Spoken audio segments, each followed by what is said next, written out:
आज मैं आचार्य मनमोहन दुबे भोजपुरी भोज चैनल पर उपस्थित बानी। भोजपुरी भोज से संबंध रखने वाले सभी भाइयों को बहुत बहुत शुभकामना बा।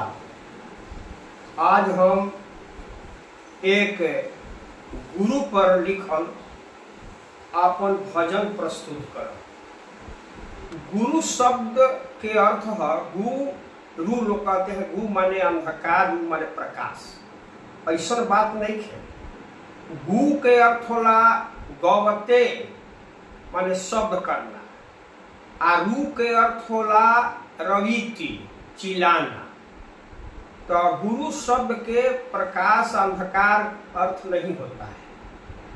एकरा खातिर गुरु के अर्थ होला गृणाति उपदिशति धर्म इति गुरु, जो गृह धातु से कु प्रत्यय से उत्तलक करके गुरु शब्द बना है।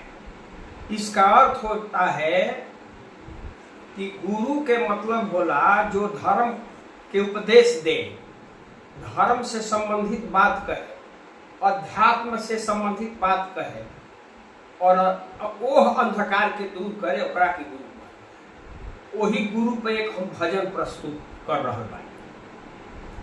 सबेरे उठ के करी प्रभु के भजनिया, सबेरे उठ के, सबेरे उठ के हो, सबेरे उठ के हो, सबेरे उठ के करी प्रभु के भजनिया, सबेरे उठ के।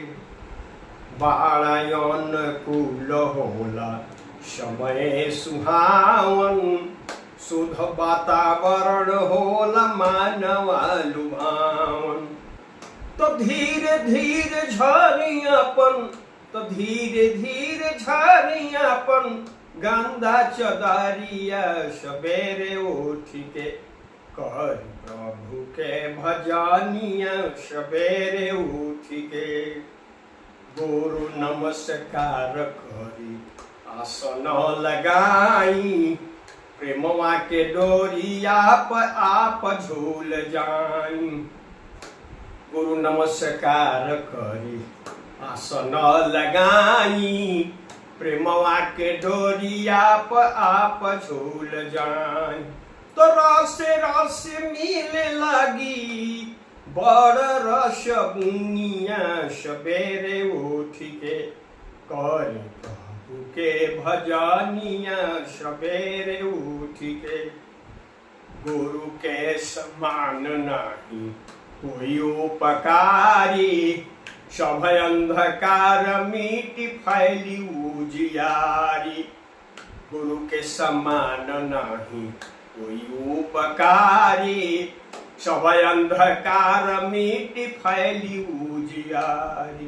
तो गाह गाह करे लगी हो, तो गाह गाह करे लगी अंदर के बजारिया, सबेरे उठ के करे प्रभु के भजनिया, सबेरे उठ के। जन्म जन्मवा के साथ बाबुराई, सब मिट जाई जब आई चतुराई। जन्म जन्मवा के साथ बाबुराई, सब मिट जाई जब आई चतुराई। तो नेमवा स्नेहवा से, तो नेमवा स्नेहवा से मिली है सुमतिया, सबेरे उठ के करी प्रभु के भजनिया, सबेरे उठ के।